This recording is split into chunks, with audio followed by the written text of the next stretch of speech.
Hello everyone, welcome to Tina Abroad.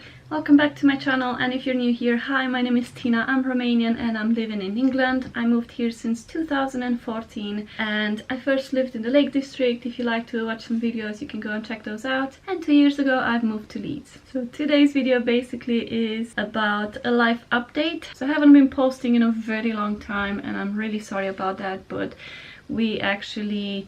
well, me and Chris actually went through a lot of life changes. That's what this video is about, just to have a catch up and bring you up to date with everything that's been happening. So I actually have tried to make several videos until now, but I've never actually managed to make a whole video. I kept postponing it because I just felt like it's not good enough to go online and blah blah blah. I will start making regular videos soon.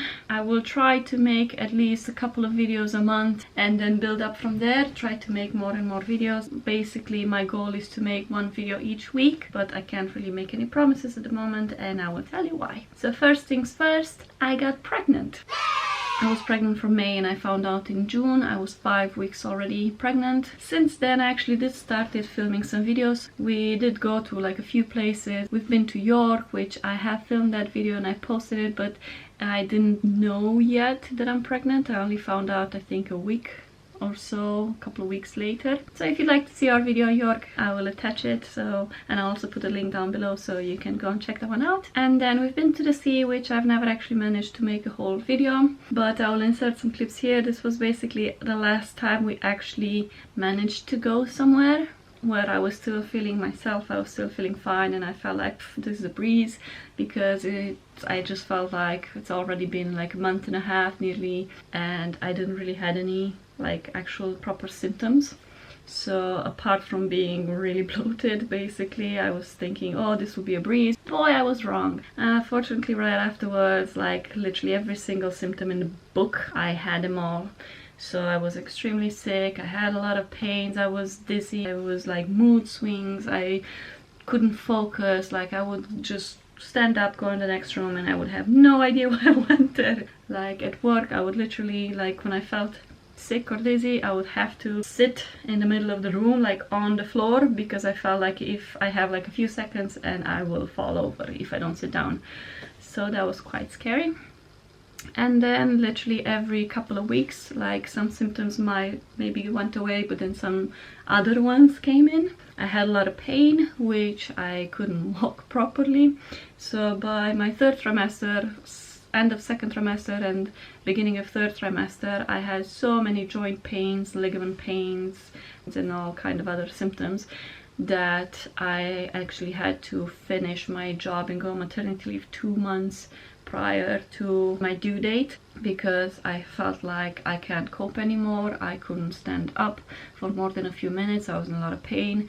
Right after I took my maternity leave, so on the 22nd of December I took my maternity leave, and then on the 23rd of December my grandmother died.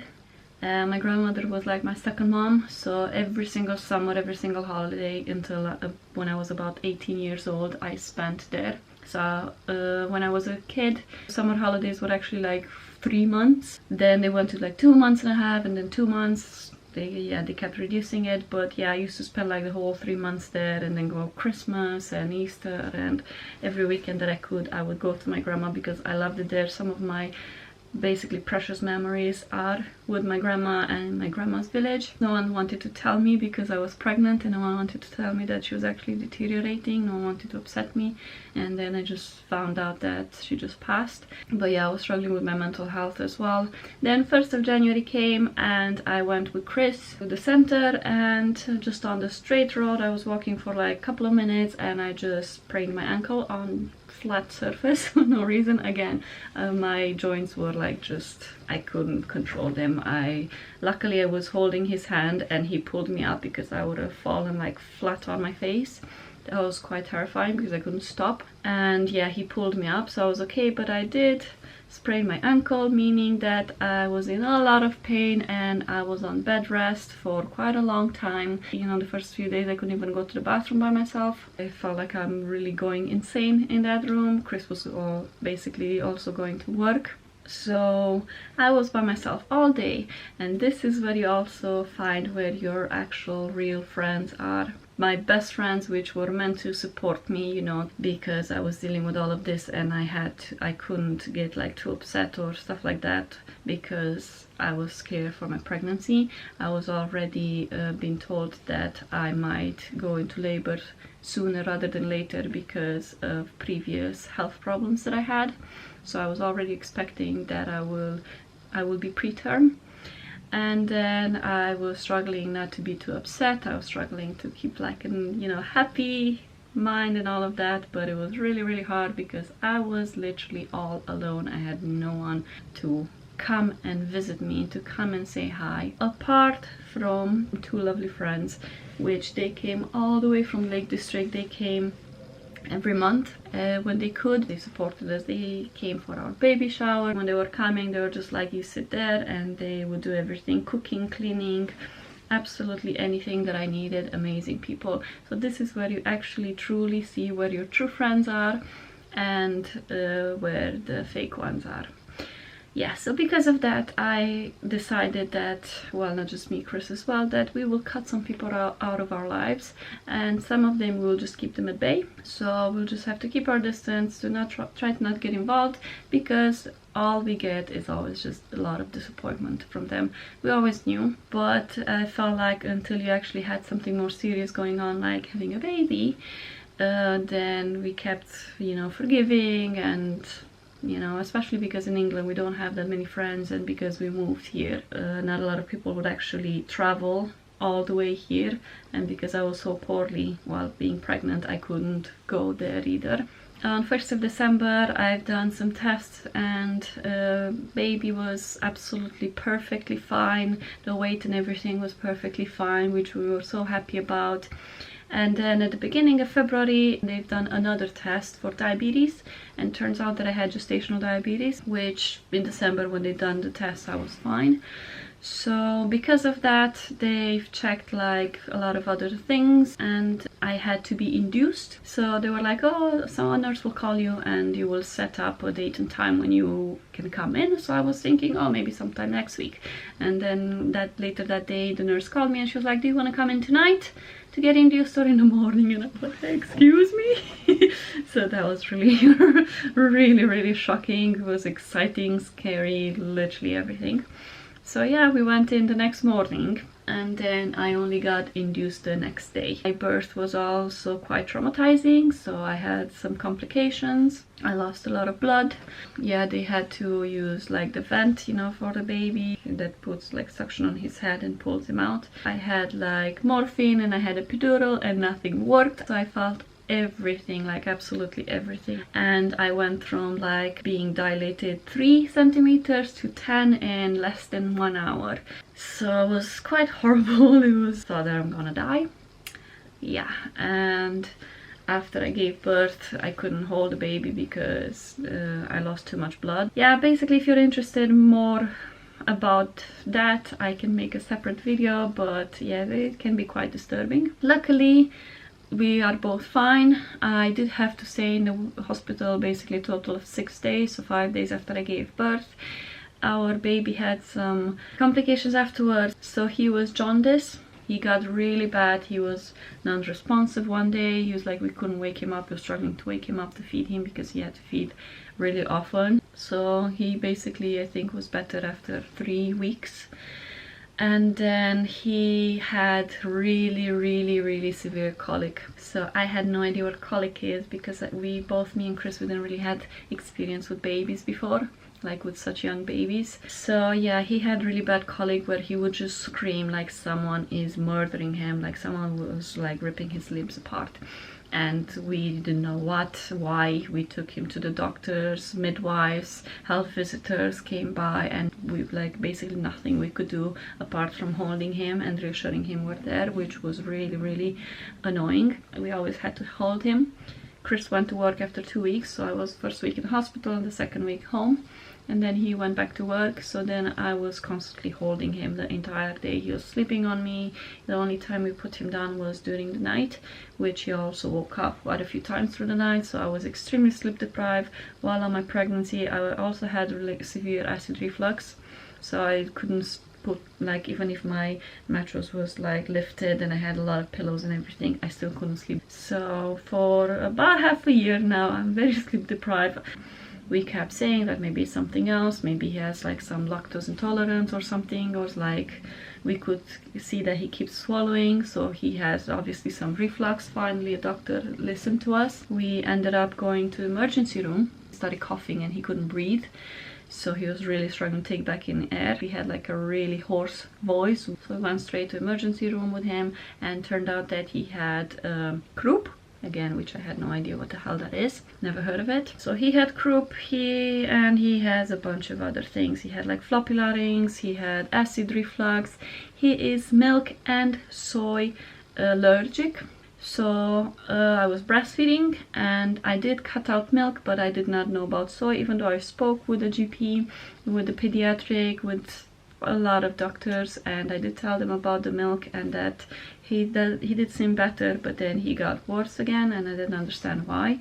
And it was because most majority of foods have some sort of soy in them, which is extremely annoying. It's very, very hard to cut everything out. Plus, no one told me that the protein apparently in soy is quite similar, if not almost the same as the protein in cow milk. So I had to cut that one out as well.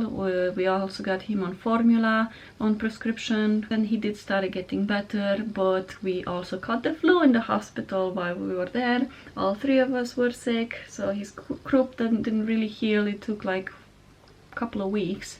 He still had that voice, and he's still choking on everything, and he's on medication to reduce his acid. He's on Gaviscon as well for like 4 weeks now. And he, even on Gaviscon, he still had reflux. So when he had reflux, he was also swallowing it back, which hurt his belly, and he was also inhaling through his windpipes when he was breathing in. So that also was hurting his throat, and he got really swollen, and then he started struggling to eat because of all of that. So we didn't really had a great of start. Yeah, a lot of problems, but luckily, because we went to the emergency room, the doctors there were absolutely amazing. They said, yeah, you are staying overnight. We actually had to go back in a couple of times, and they promised us, like, there was a whole team that was coming and checking up on us, and they checked absolutely everything on him, and they explained exactly what's happening to him, why is he feeling these things. He literally had like spasms in his belly because of all of the pain. He also had colic, but I would say for the past couple of weeks he started being so much better. It's literally like, feels like someone changed our baby, just took one baby and gave us another one. Like, that's how massive of a difference it is. We can put him down, we can play on the play gym with him, we bought like all sorts of toys. We can set him in his bed or in his basket. He's like cooing at us, he's like just flopping his legs and arms all around, and he's absolutely like such a happy little baby. It's like nothing ever happened to him, and I can't believe, I kept thinking that he will be maybe traumatized from all of this pain and all of this crying, and it just feels like nothing ever happened to him. And he does sleep most of the times now throughout the night. He only wakes up once, sometimes twice, but usually just once for a feeding, and then that's it. Because of that, because he's doing so much better, I actually have time for myself to do a few things. So when he will be sleeping or when Chris is home, I can try to also film some videos. We started going out more with him. We will start exploring more things, and it will be really fun to explore, you know, the world through his eyes. It will be so amazing. We want to take him to like a lot of places this summer, so I will be making a lot of videos about that. And I'm not sure yet if I want to film him and post him online, like especially if I want to film his face or not. I'm still thinking about that one. I can film him from basically his chin down, maybe, but yeah, we will see. So because of this, obviously my channel will be changing quite a little bit, but it will still be mainly about living abroad, about exploring this lovely country and going to other countries as well. So I will basically have the same kind of content, but more family orientated, let's say. I'm quite excited to make new videos, and I'm quite excited to see in which direction this channel is going to. And another thing that has happened actually is me and Chris got married. So finally, after 7.5 years, 8 years already now, last year in fall we decided to get married. Christoph and Tina have chosen to pledge themselves to each other by committing to a legal and binding contract. If there is anyone here today who knows of a lawful reason why this civil partnership should not take place, that person should declare it now. You did your guess test, did you? So we didn't actually had a wedding, but we did invited like a few family members and a few of our friends, and we went to a lovely restaurant. Some friends stayed over till the next day, and some family members stayed for like the whole week, which was absolutely lovely. Yeah, we were finally married. We did want to get married quite a few times, but yeah, a few things happened, like when my father got cancer and he passed away, and then COVID happened and we couldn't have any of our family with us and stuff like that. And then in the end we were thinking, oh, it's not really important. But then once I actually got pregnant, we were thinking it would be so nice to actually be like a proper family. So yay, we finally got married.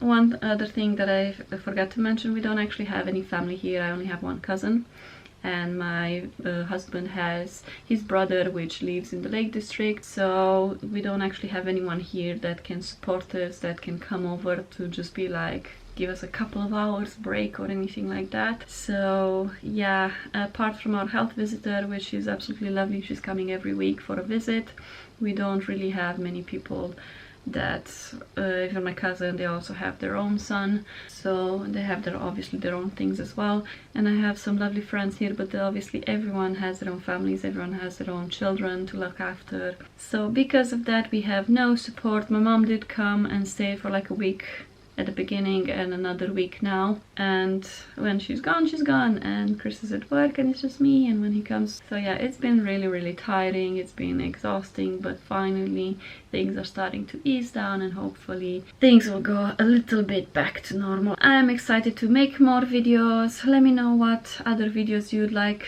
me to make, and if you're interested in any of the things that basically I talked throughout this video, if you'd like to know more details about any of those, then leave a comment down below and let me know, and I will see you in the next video.